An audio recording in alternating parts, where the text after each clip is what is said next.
అన్నదాత అన్నదాత మీ అన్నదాత చెమటోడ్చి ఆహారాన్నందించే రైతన్నా అనునిత్యం నీ కండదండగా నిలిచే నేస్తం ఎవరన్నా అన్నదాత అన్నదాత మీ అన్నదాత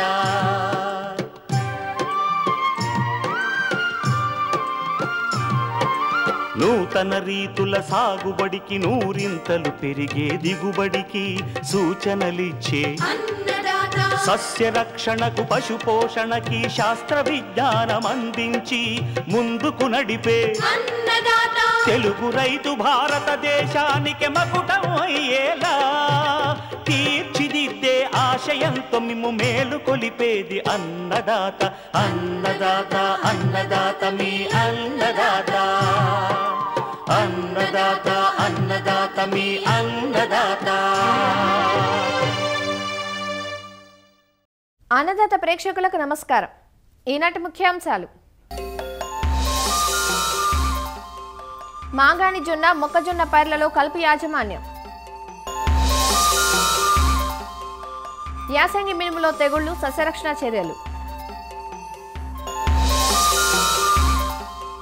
పూల సాగులో రాణిస్తున్న విజయనగరం జిల్లా మహిళా రైతు అనుభవం, ఇంకా జై కిసాన్ వ్యవసాయ సమాచారం.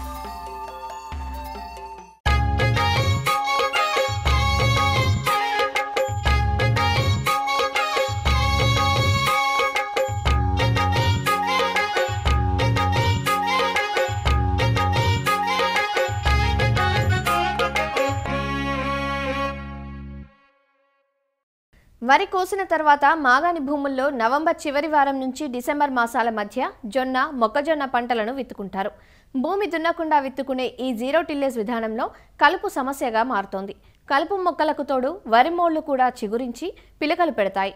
కలుపు సమస్యగా మారితే ఆ ప్రభావం పైరు పెరుగుదల మీద దిగుబడుల మీద పడుతుంది. మాగాణి జొన్న మొక్కజొన్న పైర్లలో కలుపు నివారించేందుకు కలుపు మందులు అందుబాటులోకి వచ్చాయి. అయితే వీటిని సమగ్ర పద్ధతుల్లో భాగంగా వాడుకోవాలి. మాగాణి జొన్న మొక్కజొన్న పైర్లలో కలుపు రసాయనాల వాడకం గురించి ఆచార్య ఎన్జీ రంగా వ్యవసాయ విశ్వవిద్యాలయం గుంటూరు లామ్ ఫామ్లోని కలుపు విభాగం ప్రధాన శాస్త్రవేత్త డాక్టర్ ప్రమిళ రాణి నుంచి తెలుసుకుందాం. మాగాణిలో మొక్కజొన్న జొన్న పంటలను మనం ఎక్కువగా సాగు చేస్తున్నాము. ఈ మాగాణిలో వేసే వాటిల్లో ఏంటంటే దున్నటం అనేది ఉండదు కాబట్టి మనకి కలుపు సమస్య అనేది ఎక్కువగా ఉంటుంది. మరి మాగాణిలో వేసేటంటే ఈ మొక్కజొన్న పంటలో కలుపును సమర్థవంతంగా నివారించడానికి మనకి ప్రస్తుతం మంచి కలుపు రసాయనాలు అందుబాటులో ఉన్నాయి. ఎప్పుడైతే మొక్కజొన్న విత్తనాలని మాగాణిలో నాటుకుంటామో ఈ ప్రీ ఎమర్జెన్సీగా అంటే విత్తనాలు వేసిన వెంటనే వేయటానికి మనం స్టాంప్ అయితే ఎకరాకి లీటర్ చొప్పున లేదా అట్రాజిన్ సోలారో అని అంటుంటాము. మనం ఇది 1 kg చొప్పున కనుక పిచికారీ చేసినట్లయితే మనకి వెడల్పాకు గడ్డి జాతులు ఇవన్నీ కూడా రాకుండా ఉంటాయి. అదేవిధంగా మాగాణిలో మనం వరి మోడులు కోసిన మోడులు కూడా చిగురిచ్చి మనకి కొంచెం ఇబ్బంది పెడతాయి కాబట్టి ఈ వరి మోడులు లేదా వరి తీసిన తర్వాత అక్కడక్కడ మిగిలిపోయిన కలుపు కనుక ఉన్నట్టయితే ఈ స్టాంప్ కానీ లేదా ఈ అట్రాజిన్తో పాటు మనం ఈ గ్రామాక్సాన్ అనే మందును కూడా మనం పారాకాట్ అంటాము. ఈ మందును కూడా ఎకరాకి లీటర్ చొప్పున కనుక కలుపుకున్నట్టయితే ఆల్రెడీ ఉన్నటువంటి కలుపు అంతా కూడా మనం నివారించుకోగలుగుతాము. మరి తర్వాత పైరు 20 రోజుల దశలో వెడల్పాకు మరియు గడ్డి జాతులు ఈ రెండు కూడా పోవటానికి మనకి లాడిస్ అనే మందు అందుబాటులో ఉంది. ఇది ఎకరాకి 115 మిల్లీలీటర్ల చొప్పున కనుక పిచికారీ చేసుకోవచ్చు. అదే రకంగా టింజర్ అనే మందు కూడా ఎకరాకి 30 మిల్లీలీటర్ల చొప్పున కనుక పిచికారీ చేసుకుంటే వెడల్పాకు మరియు ఈ గడ్డి జాతులు అంటే చిప్పర కానీ ఊదలు కానీ ఇవన్నీ కూడా సమర్థవంతంగా నివారించబడతాయి. అలాగే కొన్ని పొలాల్లో మనకి తుంగ అనేది కూడా చాలా ఎక్కువగా చూస్తాము. మొక్కజొన్న పైరుని ఏమి హాని చేయకుండా తుంగను మాత్రం నివారించడానికి మనకి ఈ సెంఫ్రా హాలోసల్ఫరా అని అంటాము. ఈ మందు కనుక ఎకరాకి 36 గ్రాముల చొప్పున పిచికారీ చేసినట్లయితే మనకి తుంగ జాతి సమర్థవంతంగా నిర్మూలించబడుతుంది. ఇదే రకంగా ఈ మాగాణిలో సాగు చేసేటటువంటి జొన్నను తీసుకున్నట్టయితే మనం ముందుగా విత్తనాలు వేసిన వెంటనే గ్రామాక్సాన్ మనం వాడుకోవచ్చు ఆల్రెడీ ఉన్న కలుపును నివారించుకోవటానికి. అయితే ఈ జొన్నలో మాత్రం మనకి గడ్డి జాతులను నివారించడానికి మందులేవి అందుబాటులో లేవు. కేవలం అట్రాజిన్ను ఎకరాకి 800 గ్రాముల చొప్పున కనుక స్ప్రే చేస్తే వెడల్పాకు కలుపు అనేది కొంతవరకు నివారించబడుతుంది. అదే రకంగా మనకి ఈ జొన్నలో 2,4-D సోడియం సాల్ట్ ఎకరాకి 400 గ్రాముల చొప్పున లేదా 2,4-D ఎమైన్ అనేది మనకి 400 ml చొప్పున కనుక పిచికారీ చేసినట్టయితే తుంగ మరియు వెడల్పాటి కలుపు అనేది సమర్థవంతంగా జొన్న పంటలో నివారించబడుతుంది. ఈ విధంగా మనం ఏంటంటే మొక్కజొన్న జొన్న పంటలని కలుపు లేకుండా సాగు చేసుకున్నట్టయితే పంటకు అందవలసిన పోషకాలన్నీ కూడా సమృద్ధిగా అందుబాటులో ఉండి దిగుబడులు పెరగడానికి ఆస్కారం ఉంటుంది. తర్వాత ఈ జొన్నలో కనుక మనకి వెడల్పాకు కలుపు ఉన్నట్టయితే ఈ జొన్న సాళ్ల మీద పడకుండా సాళ్ల మధ్యలో మనం ఈ గ్రామాక్సిన్ పారాక్వాట్ అనే మందును కనుక బ్యాటరీ స్ప్రేయర్తో హుడ్ అంటే కరాట్ లాంటి పరికరాన్ని అమర్చుకొని సాళ్ల మధ్యలో మొక్క మీద పడకుండా పిచికారీ చేసుకున్నట్టయితే మనకి వెడల్పాకు కలుపు అనే దాన్ని మనం నివారించుకోగలుగుతాము. ఇది కొంత శ్రమతో కూడినప్పటికీ కూడా అంతకంటే ప్రత్యామ్నాయం మనకి జొన్న పంటలో వెడల్పాకు నివారించడానికి కానీ ఈ గడ్డి జాతులు నివారించడానికి మనకి ప్రత్యామ్నాయం లేదు కాబట్టి సాళ్ల మధ్యలో పిచికారీ చేసుకోవాల్సిన అవసరం ఉంటుంది.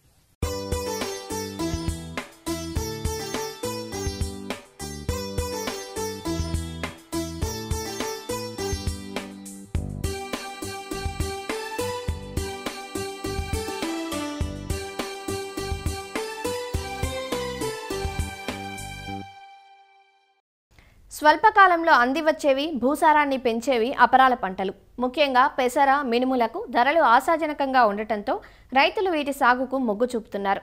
వరి మాగాణుల్లో విత్తిన పైరు ప్రస్తుతం ఎదుగుదల దశలో ఉండగా మెట్టలో అక్టోబర్, నవంబర్ మాసంలో విత్తుకున్న రబీ పంట పూత కాత దశలో ఉంది. ఈ అపరాల పంటలకు తెగుళ్లు శాపంగా పరిణమించాయి. ముఖ్యంగా పల్లాకు తెగులు, మొవ్వుకుళ్ళు, సర్కోస్పోరా ఆకుమచ్చ తెగులు, బూడిద, మచ్చ తెగుళ్లు పంటను వివిధ దశల్లో ఆశించి నష్టం కలిగిస్తున్నాయి. సరైన సస్యరక్షణ చర్యలను పాటించడం ద్వారా తెగుళ్లను నివారించవచ్చంటూ తెలియజేస్తున్నారు ప్రొఫెసర్ జయశంకర్, తెలంగాణ రాష్ట్ర వ్యవసాయ విశ్వవిద్యాలయం, నాగర్ కర్నూలు జిల్లా పాలెం ప్రాంతీయ వ్యవసాయ పరిశోధనా స్థానం శాస్త్రవేత్త డాక్టర్ ఓ శైల. మినుము పంటను ఆశించేటువంటి తెగుళ్లను చూసుకున్నట్లయితే మొదటగా పల్లాకు తెగులు. ఇది గనక పంటను ఆశిస్తే 95% పంటకి నష్టాన్ని తీసుకొని వస్తుంది. ఈ పల్లాకు తెగులు ఏంటి అనంటే దీనిలో ఉండేటువంటి జెమినీ వైరస్ తెల్లదోమ వల్ల వ్యాపిస్తుంది. అయితే దీని లక్షణాలను చూసుకున్నట్లయితే మొదటగా ఆకులన్నీ పసుపచ్చ రంగులో మారిపోతాయి. ఆ తర్వాత ముదురాకులపైన పసుపు పచ్చ మరియు ఆకుపచ్చ చారలు అనేవి ఏర్పడతా ఉంటాయి. కాబట్టి ఈ పల్లాకు తెగుల్ని నివారించడానికి మొదటగా అస్టమాప్రిడ్ 40 గ్రాములు లేదా థయోమిథాక్సామ్ 40 గ్రాములు లేదా అసిఫేట్ 200 గ్రాములు 1 ఎకరా చొప్పున 200 లీటర్ల నీటిలో కలుపుకొని పిచికారీ చేసుకోవాలి. ఆ తర్వాత మనకి మొవ్వుకుళ్ళు, దీన్ని ఆకుముడత అని కూడా అంటారు. ఇది తామర పురుగుల వల్ల వ్యాపిస్తుంది. ఈ తామర పురుగులు, తల్లి పురుగులు, పిల్ల పురుగులు ఆకు పైన రసాన్ని పీల్చడం వల్ల ఆకు చివర్లు అవి ముడుచుకుపోయి ఉంటాయి. అయితే ఈ తామర పురుగుల్ని మనము నివారించడానికి థయోమిథాక్సమ్ 100 గ్రాములు, అసిఫేట్ 300 గ్రాములు, లేదు అనంటే మనకి డైమిథోయేట్ 400 మిల్లీలీటర్లు, ఫిప్రోనిల్ 400 మిల్లీలీటర్లు ఇవి ఎకరా చొప్పున పిచికారీ చేసుకోవాలి. ఆ తర్వాత సీతాఫలము తెగులు, ఇది మనకు పేనుబంక పురుగుల ద్వారా వ్యాపిస్తుందన్నమాట. ఈ సీతాఫలము ఆశించినటువంటి మొక్కలు ఏంటంటే లేత ఆకులు ముడుచుకుపోయి ఉండి అవి పెద్దగా కనిపిస్తాయి అన్నమాట. ఇక దానివల్ల ఏంటి అనంటే పూత సరిగా రాకపోవడము, దిగుబడులు తగ్గడం లాంటివి మనం గమనించవచ్చు. ఈ పేనుబంక తెగుల్ని మనం నివారించడానికి అసిఫేట్ 1.5 గ్రాములు లేదంటే ఇమిడాక్లోప్రిడ్ 0.5 మిల్లీలీటర్లు లేదా డైమిథోయేట్ 2 మిల్లీలీటర్లు లీటర్ నీటికి కలిపి పిచికారీ చేసుకోవచ్చు. ఆ తర్వాత మనకి సర్కోస్పోరా ఆకుమచ్చ తెగులు. ఈ సర్కోస్పోరా ఆకుమచ్చ తెగులు మొదటగా గుండ్రటి నల్లటి మచ్చలు ఏర్పడతాయి. అవి పెరుగుతూ ఆ మచ్చ లోపట బూడిద రంగు తెల్లటి చుక్కల్లాగా వస్తాయన్నమాట. ఇవేంటి అనంటే ఇంకా మొత్తం ఆకంతా వ్యాపించేసి ఆకులు వాడిపోయి పడిపోయే అవకాశం ఉంటుంది. ఈ ఆకుమచ్చ తెగుల్ని నివారించడానికి మ్యాంకోజెప్ 300 గ్రాములు లేదా కార్బండజిమ్ 200 గ్రాములు ఒక ఎకరా చొప్పున 200 లీటర్ల నీటిలో కలుపుకొని పిచికారీ చేసుకోవాలి. ఇక బూడిద తెగులు, ఈ బూడిద తెగులు ఏంటి అనంటే గాలిలో తేమ శాతము ఎక్కువగా ఉండడం వల్ల ఈ బూడిద తెగుల్ని మనము గమనించవచ్చు. ఇవి ఆకులపైన, కాయలపైన మరియు లేత కాడలపైన మనకి తెల్ల బూజు వంటిది మనం గమనించవచ్చు. ఈ తెగులు ఎక్కువగా సోకుతూ ఉంటుంది. ఈ బూడిద తెగుల్ని మనము నివారించడానికి థయోఫనైట్ మిథేల్ అనేటువంటి మందు 0.5 గ్రాములు లేదా ప్రాపికోనజోలు 1 మిల్లీలీటర్లు లేదా హెక్సాకోనజోలు 2 మిల్లీలీటర్లు లీటర్ నీటిలో కలుపుకొని పిచికారీ చేసుకోవాలి. ఇకపోతే చివరగా మనకి కుంకుమ తెగులు లేదంటే తుప్పు తెగులు అని అంటారు. దీంట్లో ఏంటి అనంటే ఆకుల పై భాగన ఉపరితలం పైన చిన్న చిన్న మచ్చలు, పసుపచ్చ మచ్చలు ఏర్పడతాయి. ఆ తర్వాత అవి కుంకుమ వర్ణంలోనికి మారుతూ ఉంటాయన్నమాట. తెగుల్ని మనము నివారించడానికి 3 గ్రాముల మ్యాంకోజెబ్ మరియు 1 మిల్లీలీటరు డైనోక్యాబ్ అనేటువంటి మందును రెండింటినీ కలుపుకొని మనము పిచికారీ చేసుకున్నట్లయితే మనం సమర్థవంతంగా మనము ఈ తెగుల్ని నివారించవచ్చు.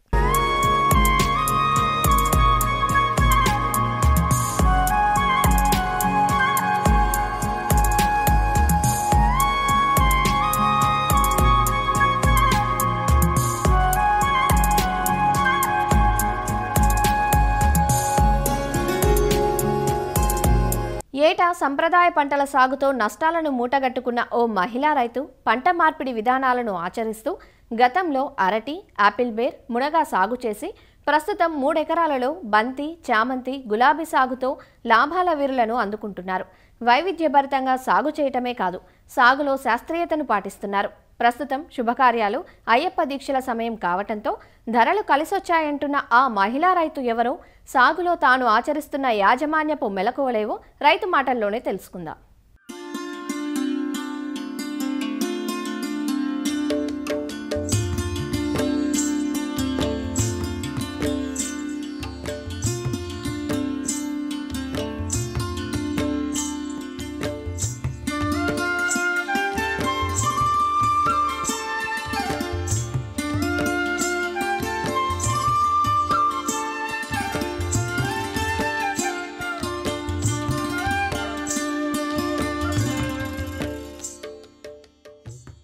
తాను పూయించిన పూలను చకచకా తెంపుతోన్న ఈ మహిళా రైతు పర్వతనేని శ్రీలక్ష్మి. విజయనగరం జిల్లా గంట్యాడ మండలం తాటిపూడిక గ్రామంలో 5 ఎకరాల సేద్యం.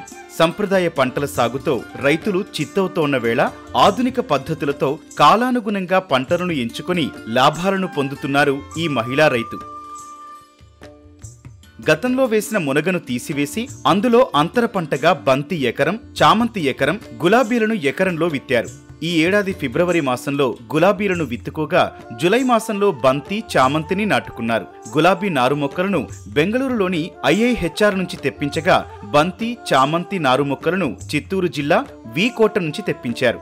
ఎత్తుమళ్లు, డ్రిప్ వంటి సాంకేతిక పద్ధతులను ఆచరిస్తూ గులాబీలో కలుపును అరికట్టేందుకు వీడ్ మ్యాట్లను వాడుతున్నారు. చీడపీడల నివారణకు సమయానుకూలంగా పిచికారీలు చేస్తూనే పోషకాలను ఎప్పటికప్పుడు డ్రిప్ ద్వారా అందిస్తున్నారు.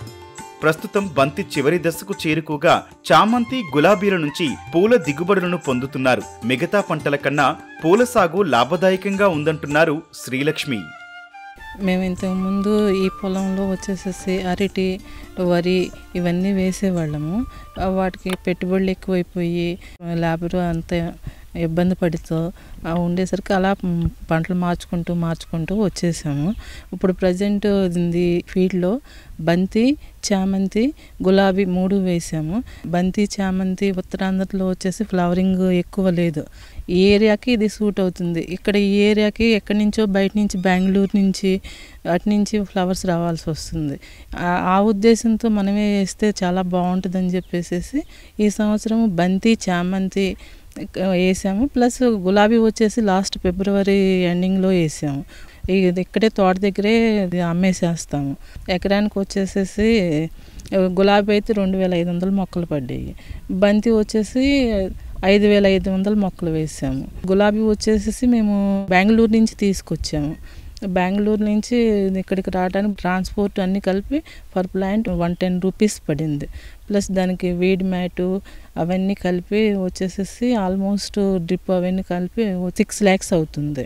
వీడ్ బాగా కంట్రోల్ అయింది వీడ్ మ్యాట్ మూలన. గులాబీ అయితే లాంగ్ డ్యూరేషన్. ఇదే చామంతి బంతి అయితే షార్ట్ టర్మ్. బంతి అయితే క్రాప్ స్టార్ట్ అయిన దగ్గర నుంచి 2 months ఉంటుంది. చామంతి 6 months ఉంటుంది. ఈ చామంతికి బంతికి ఫర్టిలైజర్ అదంతా బై డ్రిప్పే ఇచ్చేస్తాము. పెస్టిసైడ్స్ మాత్రం స్ప్రేయింగ్ చేస్తాము. సొంతంగా అమ్ముకుంటాము ఫీల్డ్లోను, ప్లస్ బయట మార్కెట్కి తీసుకెళ్ళి ఓన్గా. ఈ సీజన్లో ఎక్కువ ఎప్సామ్ మాల్ అది వేసుకుంటారు, వాళ్ళు వచ్చి పట్టుకు వెళ్తూ ఉంటారు. కొన్ని ఇక్కడ ఉత్తరాంధ్ర మేజర్ మార్కెట్ వచ్చేసేసి ఆనందపురం, అక్కడే అమ్మేసేసి వచ్చేస్తాము. మార్కెట్ రేట్ అంటే ఏ రోజు రేట్ ఆ రోజే ఉంటుంది. అదే గులాబీ వచ్చేసేసి కేజీ 300 రూపీస్ ఫీల్డ్ దగ్గర. బయట మార్కెట్ ఎలా ఉంటే అలా సిచ్యువేషన్, ఒక రోజు అప్ అవ్వచ్చు, ఒక రోజు డౌన్ అవ్వచ్చు. దాన్ని చెప్పలేము. ఎకరాకు బంతిని 5500 మొక్కలు నాటగా ఒక్కో నారు మొక్క ₹2.50. చామంతి ఒక్కో నారు మొక్క ₹2 పడింది.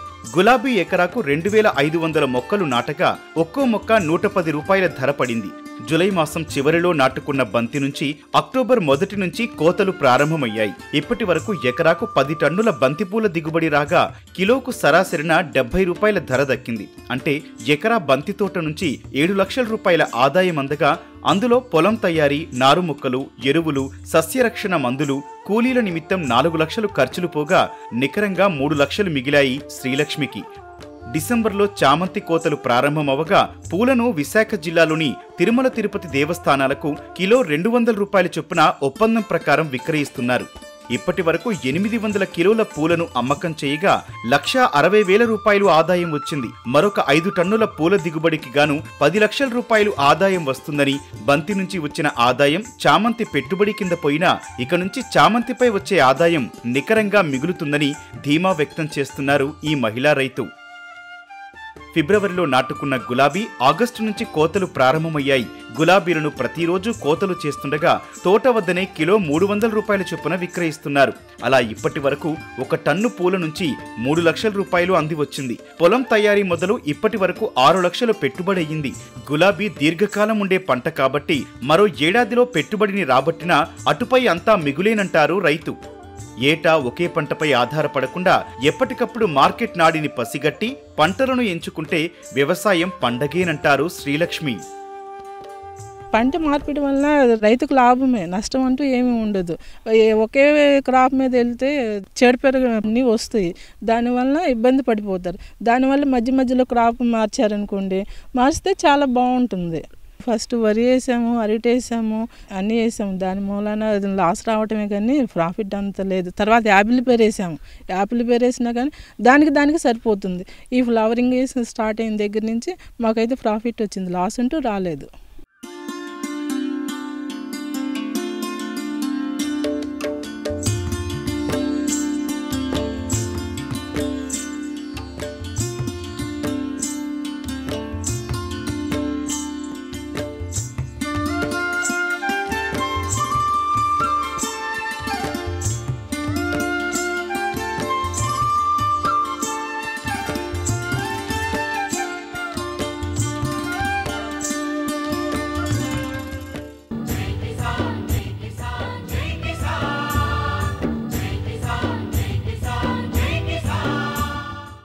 వ్యవసాయ సమాచారం ఇప్పుడు జై కిసాన్లో చూద్దాం.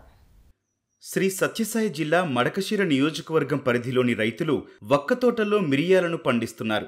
ఆరంభం నుంచి వక్కలో తమలపాకును వేయడం ఆనవాయితీగా ఉన్న ఇక్కడి రైతులు మిరియాల పంట వైపు ఆకర్షితులవుతున్నారు. తమలపాకు పంటకు కోత కూలీలు అధికంగా అవసరం కావడం, రోజు మార్చి రోజు కోతలు చేయాల్సి రావడం, అదే మిరియాలకైతే పెద్దగా సాగు ఖర్చులు లేకపోవడం, ఒకేసారి దిగుబడి చేతికి వస్తుండటం వంటి సానుకూలతలతో రైతులు మిరియాల సాగుకు మొగ్గుతున్నారు. నేను ఒక్క వేసిన మొదట దాంట్లో ఆకు వేసినాను, షాంపూలుగా ఇది మిరియాలు వేసినాను.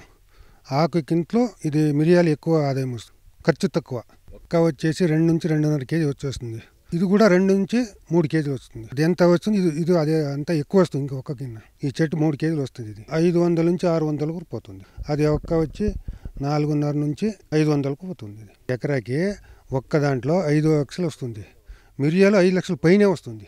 ఒక్క ఖర్చు వస్తుంది, దీని ఖర్చు రాదు, ఇది మిగులుతుంది. మనకి తమలపాకు మాకు బాగా వస్తుంది.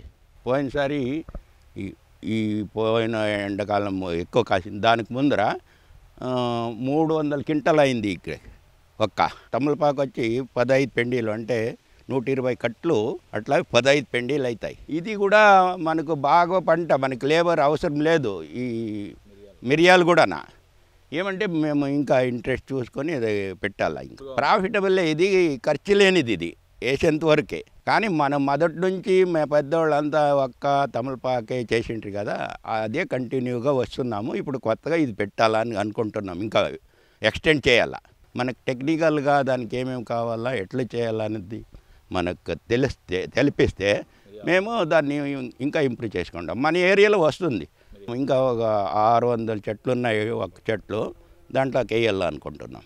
అది మొక్కలు మనకు సప్లై చేయాలా, గైడ్ లైన్స్ ఇవ్వాలా, అప్పుడు మేము దాన్ని చాలా ఇంప్రూవ్ చేస్తాం. మడకశిర నియోజకవర్గం కర్ణాటక రాష్ట్రానికి సరిహద్దులో ఉండటం, ఉష్ణోగ్రతలు తక్కువగా ఉండటంతో దశాబ్దాల నుంచి ఇక్కడ వక్కను సాగు చేస్తున్నారు. సుమారు 15,000 ఎకరాల్లో వక్క సాగులో ఉంది. ఇందులో అధిక శాతం రైతులు తమలపాకును సాగు చేయడం పరిపాటి. అయితే గత 6 ఏళ్ల క్రితం కొందరు రైతులు కర్ణాటకలోని నర్సరీల నుంచి మిరియాల మొక్కలు కొనుగోలు చేసి ప్రయోగాత్మకంగా నాటారు. 3 ఏళ్లుగా రైతులకు మిరియాల దిగుబడి ప్రారంభమైంది. ప్రస్తుతం కిలో మిరియాలు 500 వరకు ధర పలుకుతున్నట్లు రైతులు చెబుతున్నారు. మొక్కలో అంతర పంటగా తమలపాకు మామూలుగా వంశపారంపర్యంగా రైతులు చేస్తున్నారు. కాకపోతే ఇప్పుడు దాన్ని మెయింటైన్ చేయడము లేబర్ ప్రాబ్లం వల్ల కొంచెం ఇబ్బందిగా ఉంది.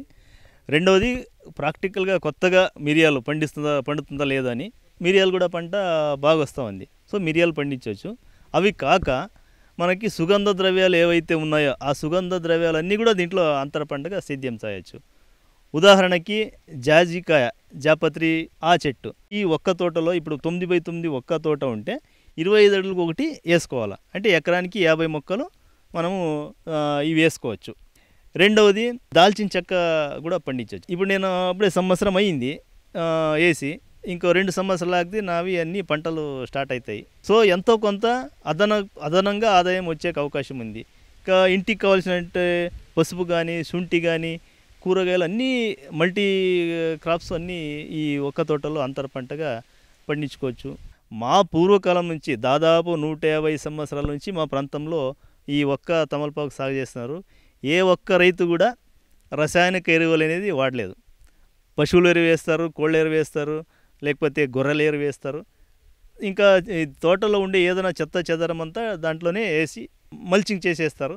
సో ఇది జీరో కల్టివేషన్, అంటే సేంద్రియ పద్ధతిలో సేంద్రియ విధానంతోనే చేస్తేనే ఈ పంటలు మనుగడ సాగించాయి. ఎందుకంటే ఈరోజు ఇది దీర్ఘకాలిక పంట. సుమారు 100 సంవత్సరాలైనా ఈ ఒక్క తోట అనేది ఉంటుంది. ఈ దీర్ఘకాలికమైన పంటలకి మనము రసాయనికంగా కానీ కెమికల్స్ కానీ ఏదైనా వాడడం అలవాటు చేస్తే నేల మొత్తం చెడిపోయి 4-5 సంవత్సరాల తర్వాత అస్సలు కాపే వచ్చే పరిస్థితి ఉండదు. ఒక్క తోటలో తమలపాకు వేస్తాము, మిరియాలు అవి ఇంకా వేరే వేసిన కొంచెం పీడలు ఉన్నాయి. అది ఎవరు ఈ అగ్రికల్చర్ వాళ్ళు వచ్చి సజెషన్ ఇచ్చేవాళ్ళు లేరు ఇక్కడ. వాళ్ళు వచ్చి ఏమన్నా చేస్తే ఇంకా బాగా పండిస్తాము ఏదన్నా కానీ. ఇది ఒక్క తోట కూడా ఈ 2 సంవత్సరాల నుంచి కాపు లేదు. దానికి ఏం ప్రాబ్లము ఏమనేది చెప్పేవాళ్ళే లేరు. ఇంకొక ప్రాబ్లం అంటే ఇక్కడ మార్కెట్ సౌకర్యం లేదు. ఉద్యాన శాఖ అధికారులు పంటల సాగులో సూచనలు అందించి సరైన ప్రోత్సాహాన్ని అందిస్తే మరింత ప్రయోజనకరంగా ఉంటుందని రైతులు కోరుతున్నారు. మరిన్ని విభిన్న అంశాలతో రేపటి అన్నదాతలో మళ్ళీ కలుసుకుందాం. అంతవరకు సెలవు, నమస్కారం. అన్నదాతలు తమ సందేహాలు సమస్యలను 1800-425-4085 టోల్ ఫ్రీ నెంబర్లో ఉదయం 10 గంటల నుంచి 11 గంటల మధ్య పని దినాలలో సంప్రదించగలరు. ఈ కార్యక్రమాన్ని యూట్యూబ్లో www.youtube.com/అన్నదాత ఈటీవీ లింక్ ద్వారా వీక్షించవచ్చు. అన్నదాత కథనాలు ఈటీవీ విన్ మొబైల్ యాప్లో వీక్షించండి.